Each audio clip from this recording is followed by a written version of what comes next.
Tout le monde là? On est Ok. bon. Bon, bah super. Eh bien, bonjour à toutes, bonjour à tous. Eh bien, aujourd'hui, on a le plaisir d'accueillir Mathilde Tavares, qui est actuellement en postdoc à l'Institut Jean-Leron d'Alembert. Mais avant, elle était au LEDX en postdoc. Elle a fait donc ses études doctorales Gustave Eiffel dans le laboratoire MSME.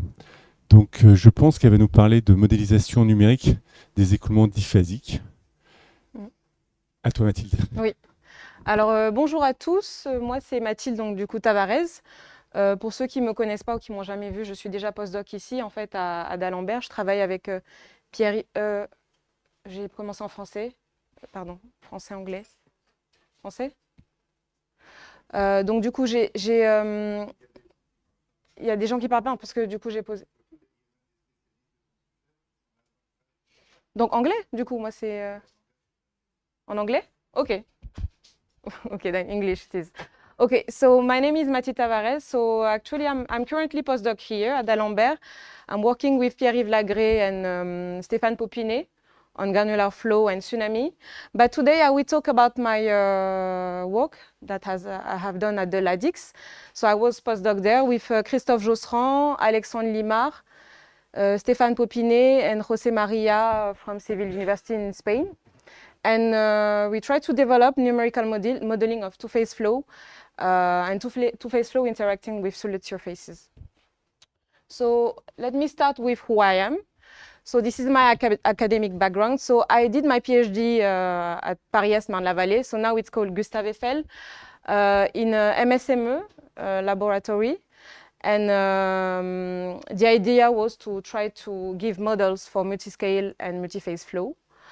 After that, I stayed a few months there. It was a short postdoc, and after it was the COVID, so it was still a turbulent and multiscale multi-phase flow.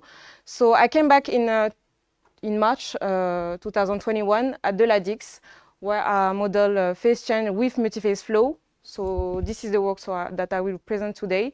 And since October, I'm here in d'Alembert working on the modelization of tsunami generated by granular collapse.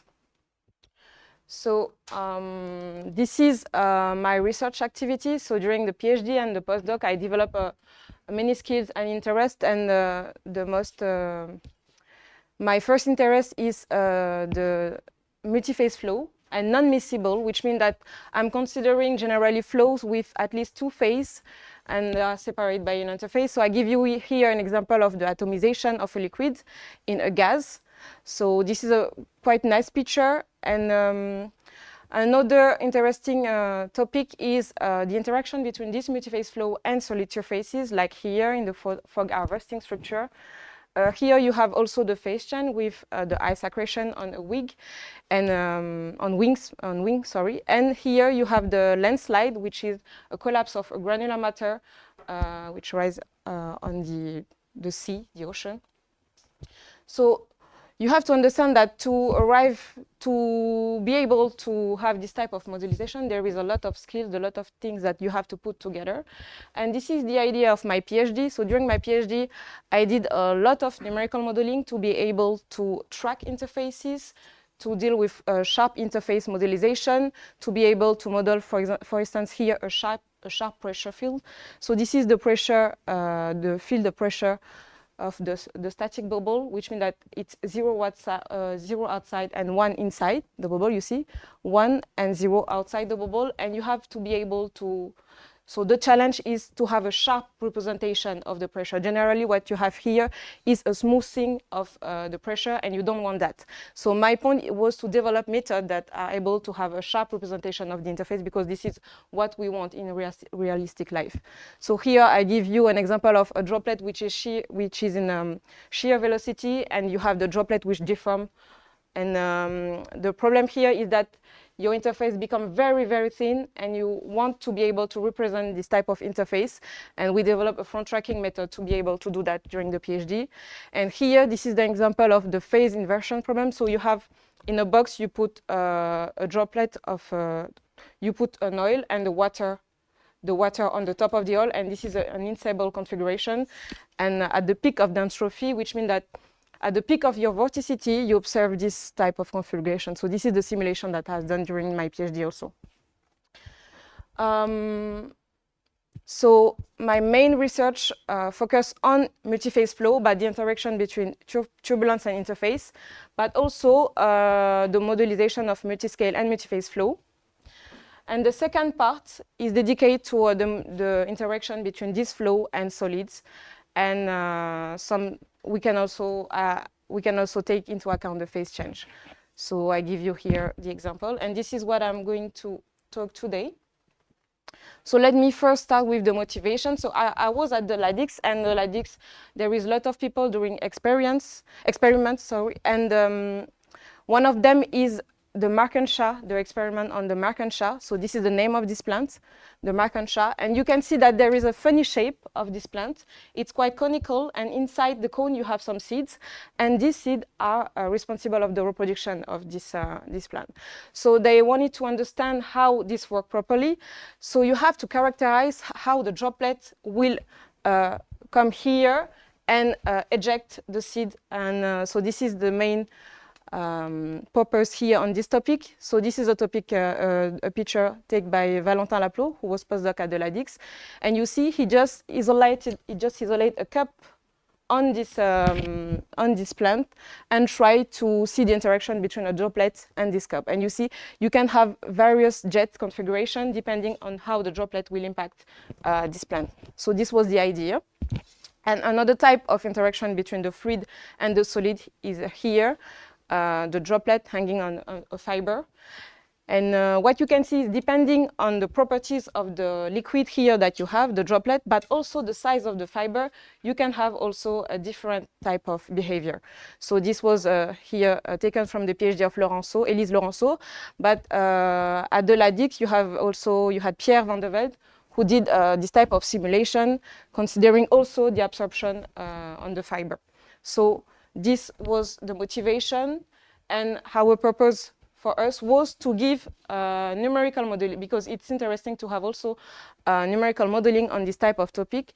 And the main challenge was to characterize properly the interaction between the gas, the liquid, and the solid. So there is another example, this time involving phase change. So perhaps you are familiar with this picture. This picture has been taken here, actually, at d'Alembert, by Virgile and also Antoine Monnier during their PhD. And here what you have is on the top the droplet solidification. And here this is the freezing rivulet. So what you have here is that you have a droplet impacting a surface, but depending on the temperature of the surface, the roughness of the surface, you can observe different patterns. So the key point is also here to characterize the interaction between the surface, the solid surface, the liquid, the gas, and the phase change. So there are multiple physics that are involved in this type of problem. And we wanted still to have, to try to give a modelization of this. So, to understand how it works, we go to a simpler example. So here I have my droplet in red. So don't ask me why in numerical people like to have the droplet red. So it's like that. Here the gas is in blue and the solid in gray. And what we have is at least two phases, so the liquid and the gas, and you have also the solid. On the top of that, you will want to involve phase change or other type of physics, of course.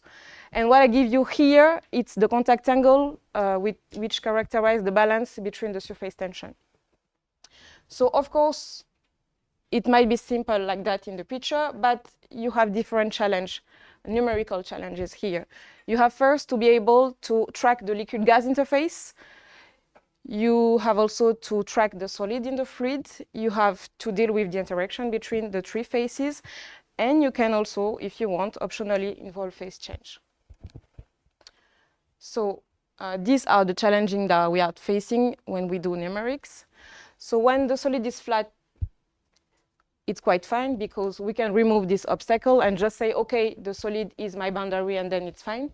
But when you deal with complex body, you cannot assume this anymore. So you see, like, for example, in this picture. And then you have to do something for everything, for every type of problem. So here you have to have a method that takes into account the the liquid-gas interface. You have to do something also for the solid. Here, if you have a complex body, you have to mesh it to use conforming and non-conforming meshing. You have to use the model for the contact angle here at the triple point. And you have to solve additional equation for the fluids. So, of course, there is nothing new. You have many type of method in the literature. So I'm giving you here different methods. So the idea is when you have a complex problem is that you use hybrid approach. We mean that in the fluid you will solve a method. You will use a method. In the solid you will use another one. And we have chosen in our approach to deal with volume of fluid for the liquid gas and immerse boundary for the solid here. So this was a choice because we wanted to have sharp interface representation, and this approach allows us to have that. So just a recap. So our goal was to have a numerical method to model multiphase flow with solid. And for that, we developed a hybrid approach, both volume of fluid and embedded boundary. And we had to, of course, implement the boundary condition at the gas, liquid, and solid intersection.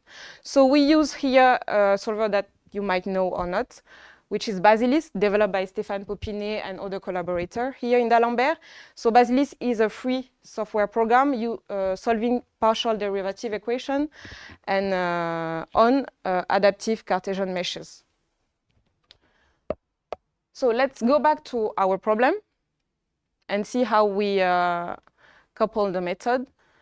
So we have a general three-phase problem. So here you still have the gray, the solid in gray, the liquid, and the gas.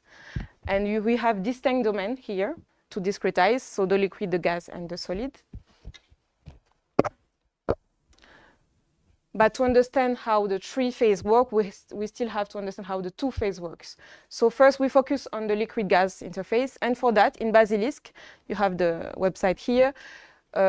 You solve the volume of fluid method to account for the liquid-gas interface. So I will explain a bit for those who doesn't know. So here you consider the volume fraction of the liquid inside the domain. And this is the volume fraction that allows you to track the interface. And this is coupled with the Navier-Stokes equation to solve the fluid problem. So if we go into the equation, what we have is here the incompressible Navier-Stokes equation using what we call the one fluid model, which means that you solve only one set of equation in the whole domain.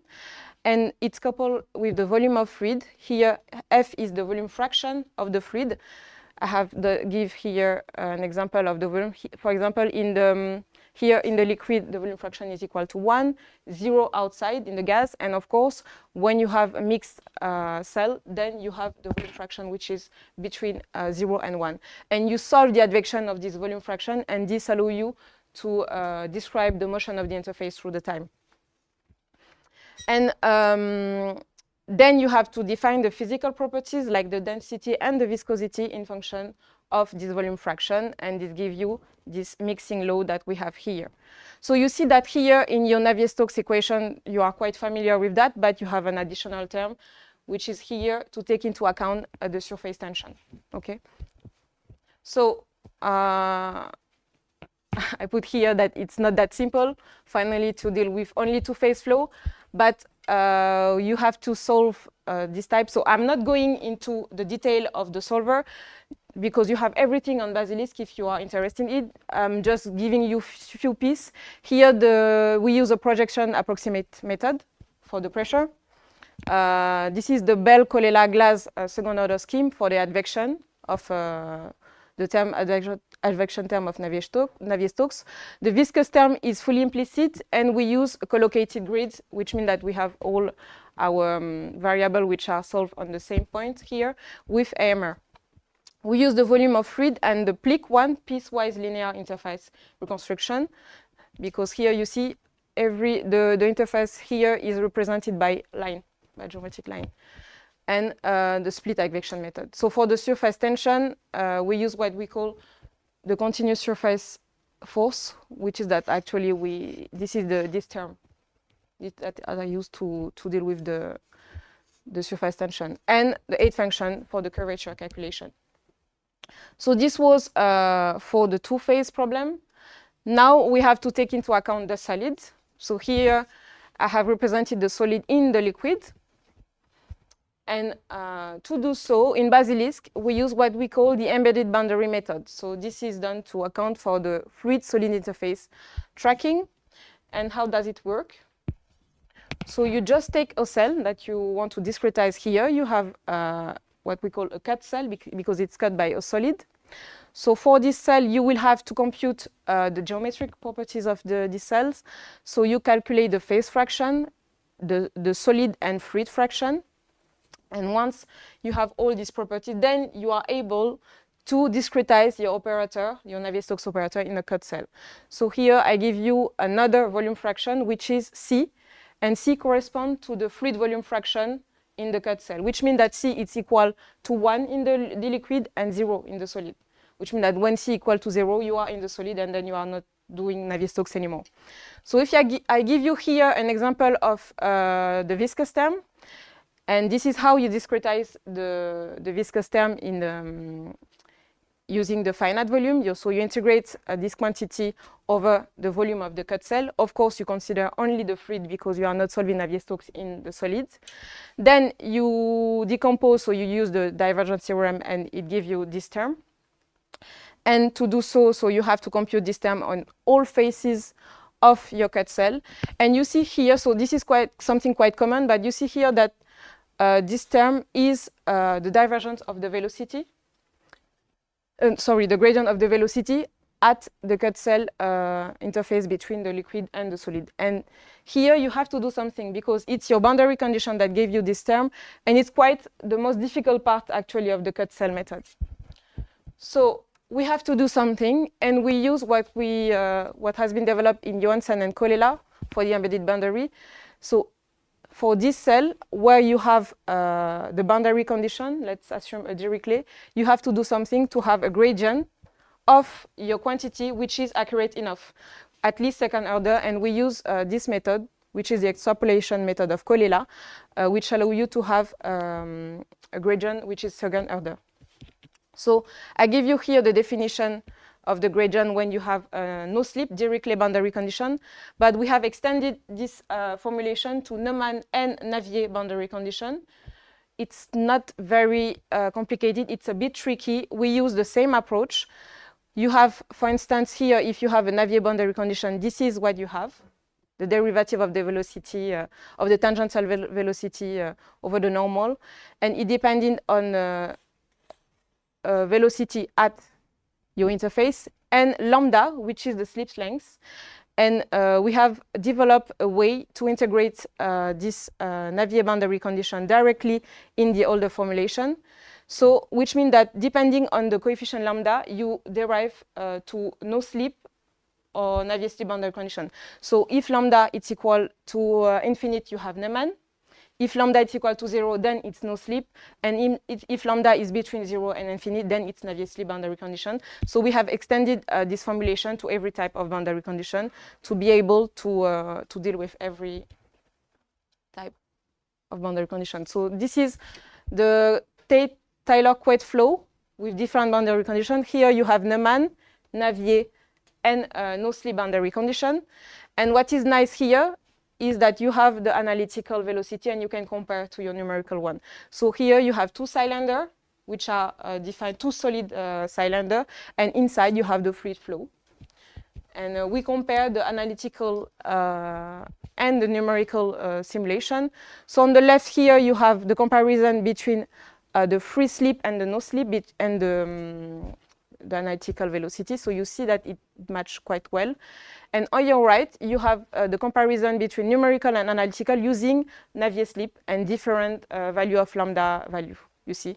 So it matches quite also nicely. So once we have every piece, so we have the solid piece, the two-phase piece, then we have to mix together. So this is what we have. So Navier-Stokes with volume of fluid and the embedded boundary for the solid. But we still have a problem because in this type of mixed cells, when you have the liquid gas crossing the solid, you have a new boundary condition which is added, which is here. You have an intersection and you have to do something. And this is where the contact angle appears. And of course, you have to do something because we are tracking explicitly each approach. So the boundary condition is not natural. It's not coming naturally into your equation. You have to do something.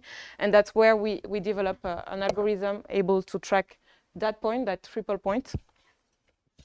So it's it's purely geometrical. If you go back to your cell where you have three phases, the solid, the liquid, and the gas, you are able, giving a certain value of your contact angle, to construct a normal. So this is what we do here with the normal in red.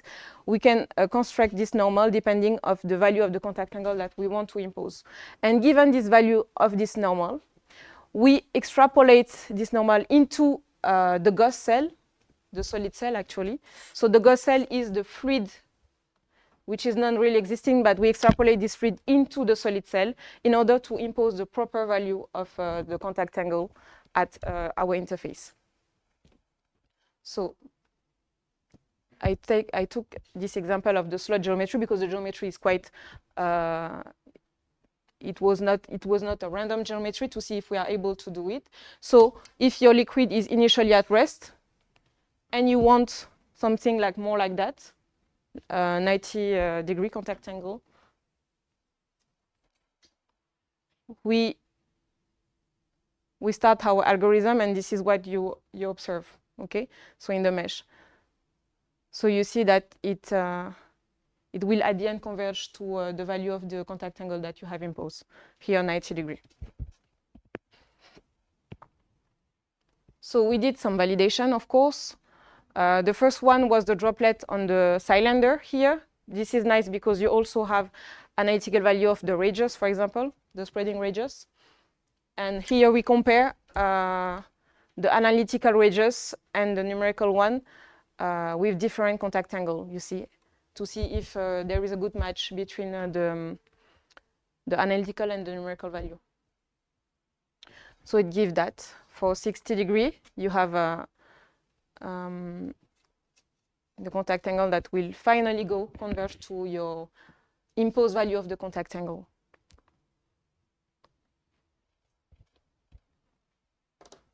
So I compare for several contact angles here. I give you also a quantitative error quantification of the mass and the order of convergence. So if first order, I will explain you why. And also, it's not strictly zero. You have, depending on the contact angle that you are considering, an error on the mass. But it converges at least at first order. So this is another example. This is the same on the flat solid. So you have the droplet which is spreading on a flat solid. And this also is nice because you have the analytical solution. And you can also consider the gravity, if you want, through the Advesh number. Advesh, I think we say Advesh, but it's the bond number. So don't mind, it's the same. And this is what we have for 15 degree, 165. And if we want to change a bit the surface with sinusoidal one. So this is the quantitative measurement. Here, we superimpose the analytical and the numerical in red, so it matches quite well. And it's the same here. We compare the radius, the final radius, and the final 8 with the gravity. And there is two examples here. You have the 8, the final 8, compared to in function of the Advesh number, and you see for 60 degree, for instance, that you will have for smaller Advesh number something which is similar to what we had before. But if you increase this the gravity, then you have a pedal shape of your droplet, and this is quite nice because you take into account the contact angle and you still have the good physics. And it's the same here, but for hydrophobic angle. You see here it's 120, and this is a different shape that you observe. So that was quite nice to observe the good physics. So here we do the same. It's the same droplet, but considering three dimensions and using the AMR of Basilisk. So you see that it spreads, and you refine, of course, close to the contact line, and it's for 30 degrees. And we compare also the result between the numerical and the analytical, and it quite nice. It worked nicely. So there is also another interesting point is to see the dynamic of the droplet, which means that we want to see the effect of the boundary condition on how the droplet will spread on your surface. So this seems to be simple, but actually it's not, because here you see that when I have the no-slip boundary condition and the Navier-Slip boundary condition, I do not have at all the same behavior. So the idea was to see if we had, with using embedded boundary, the same behavior than when we have not boundary condition, and of course we have the same. Here you see that the droplet radius depends strongly on the mesh that you are using, and it's a bit less the case when you refine. And what you want actually is that your droplet spreading, you don't want your droplet spreading to depend on the mesh, which means that you are not solving enough. This is a problem that is quite famous. It's well known in the community, but we want to see if when we use embedded boundary with our way to compute it, we observe the same behavior. And you see that using Navier-Slip allow at least to be independent of the mesh. And this is what you see here and here. And here what I compute is a quantity which is related is the capillary number. The capillary number actually is the dimensionless velocity. And you see that when you refine, your velocity will change. And when you use Navier-Slip, you see that for some point, it becomes independent of the mesh. So, of course, in the transitory time, it's difficult to say something, but at the end, at least, you have something that becomes independent of the mesh, so, which is quite nice. So this allows to validate both the embedded boundary method, but also the way that we are computing the Navier boundary condition. So, of course, there is not magic. There is also a limitation of the method, and this is what I'm showing here. You see, for example, that if you have the droplet on the embedded cylinder for 30 degrees, you see that the error is bigger than for the other. It's the same here. If you see the aquarium droplet on an inclined plane, you take a plane, you incline it at 45, and you compute the error between the radius, for the radius between numerical and analytical, and you see that for some value of contact angle, you have something that is not working. But this is something that we understand quite well. You see, this is the two-phase cell when you have no solid, and this is the way that the advection flux is computed to transport your interface. And when you have a solid, this is the same that we are doing, but here we made the assumption that the solid was a bit porous, which means that the solid, inside your solid, you still have a quantity of fluid. This is the assumption that is direct, but you are making a mistake here, of course, and this mistake is proportional to the size of the fluid of the solid that you have in the cell. And to solve this problem, you have many possibilities. The simplest way to do it is just to say, okay, I'm going to change the orientation of the solid alignment with my mesh. But of course, this is not very efficient. The second thing is to introduce a Navier boundary condition, okay, to enforce the contact line motion. But this is also something that works sometime, but sometimes it doesn't work. And the most efficient way to do is to solve the porosity during the liquid gas advection, which means that when we compute the flux here, we have to take into account the real proportion of solid, which has not to be advect, because here we advect the flux, but we do not consider the solid, and this is not true. We are making a mistake, and you have to compute the real advection, taking into account the solid, but this is not very easy to do when you have 3D configuration, because you can have various configuration of the solid and then it becomes difficult. So this is something that we are currently trying to solve. So to give you an overview of what we did, so we developed the method able to couple volume of fluid and embedded boundary, and we validate on 2 and 3D analytical case. But the idea was to do a bit of physics with that, and what we are doing now is to apply the model to phase change, and we also want to apply real contact line dynamic model like the Cox-Voinov or the generalized Navier boundary condition to be able to pursue. I think that it can be interesting to work a bit on that. So this is the experimental configuration of Valentin Laplot. So now we have a PhD thesis going on that topic, and these are the first results that they have. So it's a short video, but you see that it droplet, and now they are trying to quantify the radius of the thin radius of droplet that is ejected. So the second experiment is this one, the droplet on a fiber. You see that here you have a droplet on a thin fiber, and depending on the contact angle and also the value of your Reynolds number, the droplet will behave differently. So in the first case, the droplet get attached. The second one, the droplet is detached from the fiber. And I give you here the parameter of the two cases, and we try to reproduce the same test case that we have here, and to see if we have the same behavior than in the experiment. So you see that it matches quite, it was quite good. So you will see that here in this case, the droplet will detach effectively from the fiber, and in this case, the droplet will get captured. Yes, so this is it. So my point during this work was also to try to model the phase change using the same element that I had before. So this is what we are doing now.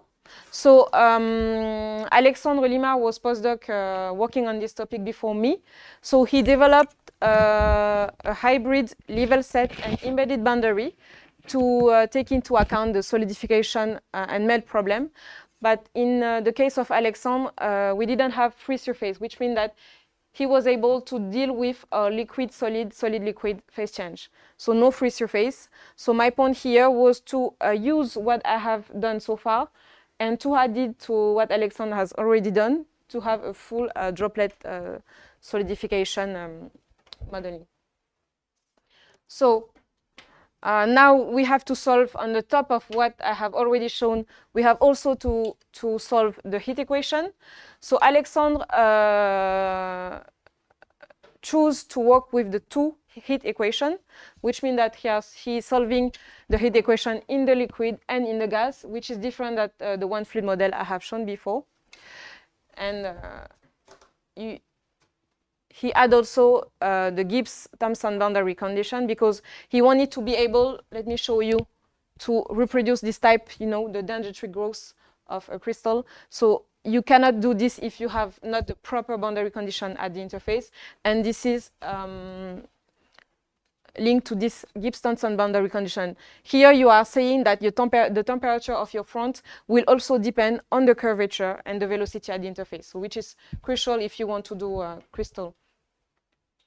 And we also solve the Stefan relation. Typically, you are saying that the velocity of your front depending on the balance of the difference of the gradient of temperature.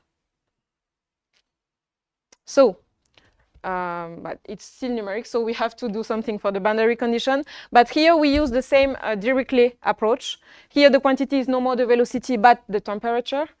And we compute the gradient of the temperature in the same way than we did for the velocity. Okay, so what is also crucial here is that when you use the Stefan relation, you compute the velocity only at the interface. But you know the velocity only at the interface, and you want to be able to know the velocity outside the interface. And that's what he did here. He used what we call a reconstruction in the vicinity of the interface. This is something that looks like a level set equation, which means that you just extend your velocity from the interface to the rest of your domain. And at the end, we advect the velocity, the phase, with a level set equation. So I'm not staying too long into the equation, but this is a global overview of the algorithm. You see that it's numerical, so it's quite complex. First, you deal with the Voff advection. You apply the Navier-Stokes. You calculate the gradient, calculate the velocity. Then you reconstruct the velocity outside in the vicinity of the interface. You advect the level set to displace the front. You initialize new cell. And then you solve the heat equation, for instance. You add the contact angle and the mesh adaptation. So you see, you experimentalists, as you have a different problem in your when you are doing your experiment, but we have also to deal with a lot of complexity when we are doing numerical methods. And at the end, we finally validate this problem, the 2D droplet solidification, using all the algorithm that I have shown before. So this is a mix of everything that I have shown. And here, the key point was adding the contact angle that I have mentioned before, and see how you solidify a droplet using all the ingredients. So this is it. So for 20 degree and 60, so you see that here, it's crucial to know the contact angle between the ice here and the water, because you don't have the same behavior, of course. So I think that we are more closely to 20 in the reality. It's actually lower than that. And this is something that will be similar. And what we want to observe was the tip shape that you have when the droplets solidify. Yes, it's quite linked between the balance of the gravity and the surface tension. People doesn't know very well, but yes, the idea was to observe that. So, okay, so this was my work at the LADIX. So we developed a method able to take into account solid and liquid, and with the proper boundary condition at the interface. And we validate for different test cases. And we also add the phase change to deal with the solidification. Now we are still working on that to the improvement of the solid porosity, and replace the velocity construction using ASLA method, which is another type of extrapolation, which is what we are doing now. Actually, what I'm doing now, and the 3D extension, what we are doing also now. So thank you for your attention. If you want more information, you have the paper linked to the wetting aspect. You have also the sandbox, mine, and also the sandbox of Alexandre, where I'm also contributing for the solidification aspect. Thank you very much. Merci.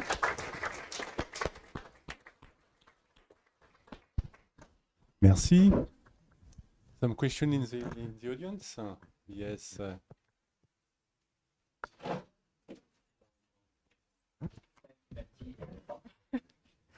Thank you, Mathile. It's nice to see you again since our time in LADIX, Yes. and doing numerical methods with paperwork, trying to sort it out. How does an interface behaves in a paper box? I wanted to ask you about the dynamics that you showed us in the first part, where you got gas, liquid, solid interfaces, and thank you for having mentioned that you numericist, for you water is red, if I understand well. Sorry? For you, water is red. Yes, water is red, of course. You see, always. Of course, it's always like that. Yes. It has been always a problem. I wanted to ask you, you showed us simulations where your goal was to get up to a steady state. Yes.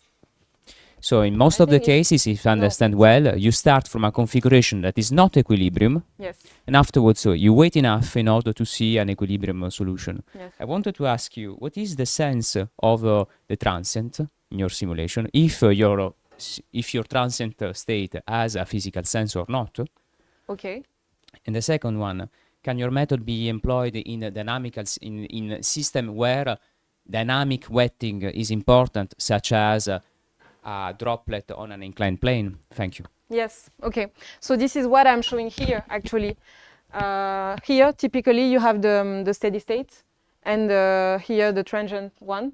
And what I'm trying to explain here is that the boundary condition that you are using here, this is crucial to have also a transient stage, which is not, because here, what you do is you rely on the mesh and you say, okay, I'm going to my steady state, but the way I'm going to my steady state, we don't know, and it's okay. So no, that's why here I try to impose something different using, for instance, just a Navier sleep boundary condition, just by changing, and see that, okay, even my transient stage is not something that I'm controlling. I'm saying, okay, I'm going to the steady state, and this is how I'm doing it. And the idea for us now is, what I say here is to apply contact line dynamic model, which is that you control exactly the velocity of your contact line. And what could be nice, since we have the contact line, you have the contact angle, is to apply is to employ different type of boundary condition. I think that you were here with the PhD, no, not everybody, but there are many people here, the team of Stefan Zaleski, who are working on specific model to control and to see how your contact line is behaving. So yes, I would say yes for even for the second one, because you can apply a model. Yeah, thank you. Yes, thanks, Mathile, for the very clear talk. I have two small questions. One, you mentioned the interest of tracking explicitly the interfaces. Yes. I see how the volume fraction or the fluid fraction enters into the equations, but I do not understand how the geometry, whether it is tracked explicitly or not. Mm-hmm. And then the second question is, what can you say about the stability of the configurations you Yes, compute? okay. So let me first answer to the first question. Here, for instance, what you do say is that your interface is just line between cells, and this is your interface. And you know explicitly this interface because you have all the geometrical properties of this. You can construct the normal, the centroid, everything, the phase fraction. So you explicitly know actually where is the interface. The volume fraction is one of the quantity, but you also know the phase fraction, the centroid, and everything. Then your interface is there. You see, it's different from other method like phase fill, or where you have a smoothing of the interface, or yeah. So this is a sharp one. Yeah. Did I answer to the question? Yeah. So this is it, and this is the same for the solid. Actually, we are using the same ingredient for the solid and the liquid. And the second question was the stability. In the contact line, or yes. Oh, what I have mentioned before? Okay, so here I will say that the instability that will occur is what we mentioned with Francesco, which is where you don't know how. Oh, yes, I think that I have a fine example, and I will show you directly. You see here. Actually, it's quite not stable, like a configuration. But this is typical when you are using geometrical. I won't say that geometrical computation is not robust, but it's very critical the way you do it, and then you will have some instability occurring when you cross, for instance, a mesh, you know, a corner, a mesh on an intersection of two lines, then it becomes unstable, because we are doing something very specific, you see. So it's very, we are very dependent of this type of problem when we are using this type of, you see? Yes, this is the representation I have chosen to this is not basilisk, you see? This is my, the representation. Mm-hmm. Yeah.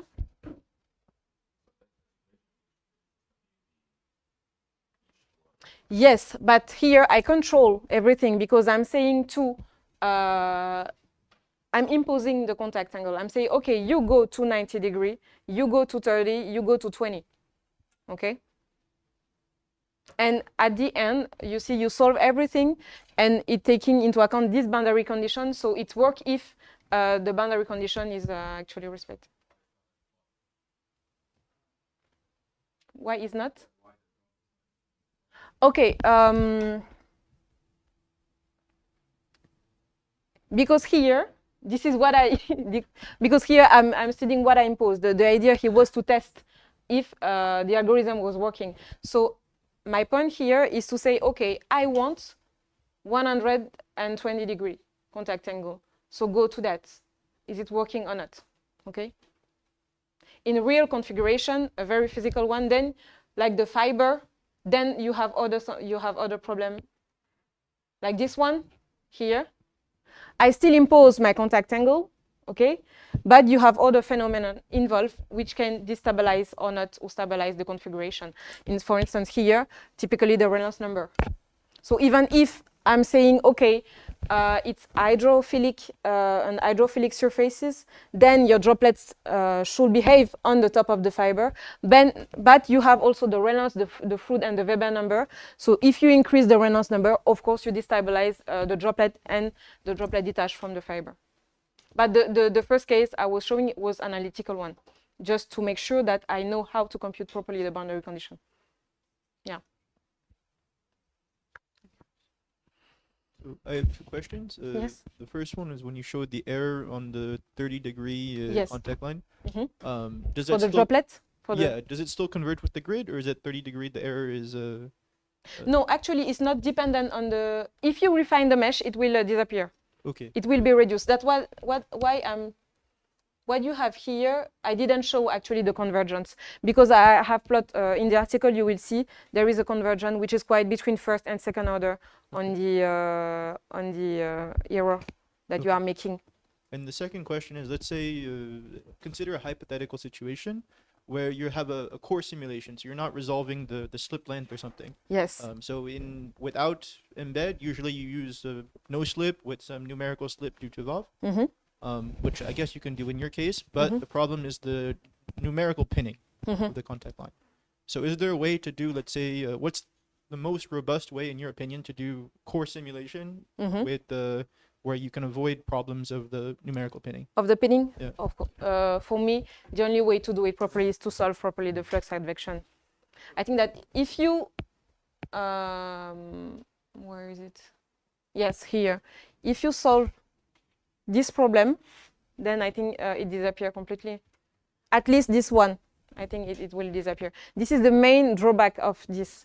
It's quite simple because it's really easy to implement, but of course it's a bit difficult. I have seen that in some students, the team of Stéphane, are working on that, but the problem is really the 3D, which is quite yeah. I think it's doable, but to have something very robust and which is working in every configuration, this is quite annoying. This is what I will say. But you can also play on the Navier boundary condition. In some configuration of mine, I was doing the capillary rise test case. I didn't show it here, but in the capillary, you just have to play on the Navier boundary, because I'm doing something, you see, at the with the contact line, and I'm imposing a slip length, and then it can sometimes change the pinning. The problem of the pinning line, but it's not very robust. You see, it depends on the configuration, and it doesn't work in every type of situation. But sometimes it can just do the job.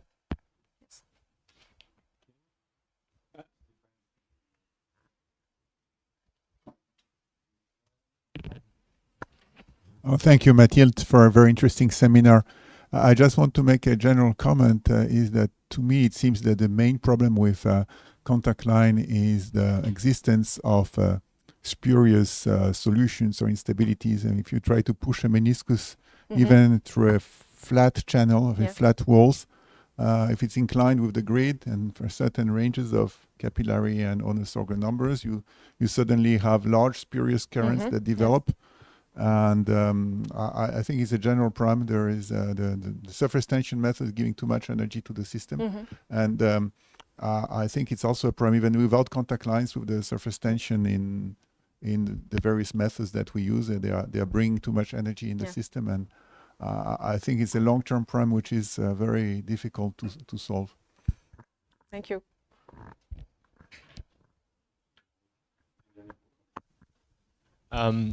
Thanks a lot for the seminar. I have a more general question. Do you see limitations to extending what you've done, especially on the freezing of the droplets, to multi-components liquids? So where you could do, for example, freeze distillation, where you have some components in the liquid that are freezing and some others getting separated from that process. Which means that you will have to solve a multi-component spaces equation, something like that? Yeah. Directly like that, I will say no. Okay. I don't see why the extension is not possible. And I have even an example in the opposite, which is the evaporation, because you have already worked in Basilix with someone doing multi-component evaporation. So for me, it's not similar, but the opposite problem. Yeah. I think that evaporation is even more difficult than solidification. And yeah, I don't see why it cannot be done. Yeah. Okay, good. Mm. Thanks. Okay. Bon, bah, très bien.